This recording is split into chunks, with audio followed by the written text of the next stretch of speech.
মনোবীক্ষণ polyclinic, চিকিৎসার জগতে এক দশক। এখন এখানে সব বিষয়ে ডাক্তারবাবু একসাথে তলায়। ফোন করুন 7477999515 এই নম্বরে। আরজিকর কাণ্ডের প্রতিবাদে বহরমপুরে পথে নামলো ডিওয়াইএফআই নেতৃত্ব।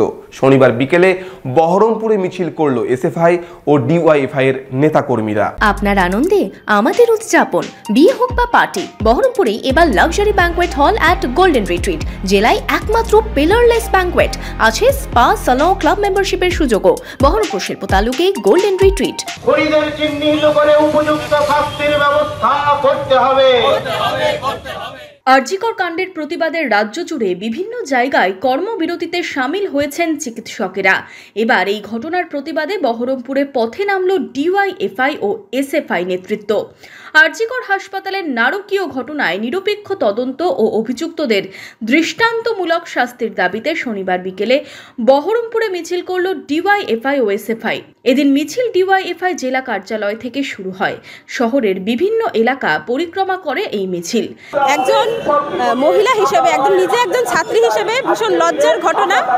আমরা এখন আমাদের নিরাপত্তার অভাব, এই রাজ্যের সরকারের আমলে আমরা নিরাপত্তার অভাব বোধ করছি। যে কিভাবে যে একজন ডাক্তার এক বুক আশা নিয়ে ডাক্তারি পড়তে এসে মানুষের জীবন বাঁচানোর কাজে নিয়োজিত করেছিলেন নিজেকে, সেই ডাক্তারি কাজ করতে এসে কিভাবে তার নিজের জীবন সংশয় হলো। মিছিলের পাশাপাশি এদিন গির্জার মোড়ে প্রায় 15 মিনিট জাতীয় সড়ক অবরোধ করে বিক্ষোভ দেখায় বাম যুব সংগঠন এসএফআই ও ডিওয়াইএফআই নেতাকর্মীরা। আমরা যে কোন রাজ্যে বাস করছি, আমরা পশ্চিমবঙ্গের বুকে মা বোনেদের নিরাপত্তা থাকবে না? এই ঘটনা সরকারের পক্ষ থেকে থামাতে পারে যাওয়ার চেষ্টা হচ্ছে। পরিবারের সঙ্গে গতকালকে আমাদের রাজ্যের নেতৃত্বের সাথে কথা বলতে দেয়নি, ঘাড় ধাক্কা দিয়ে পুলিশ জোর করে সে বডি নিয়ে গেছে। যারা খুন করলো, ধর্ষণ করলো, তাদের বিরুদ্ধে অবিলম্বে গ্রেফতার করে ব্যবস্থা নিতে হবে।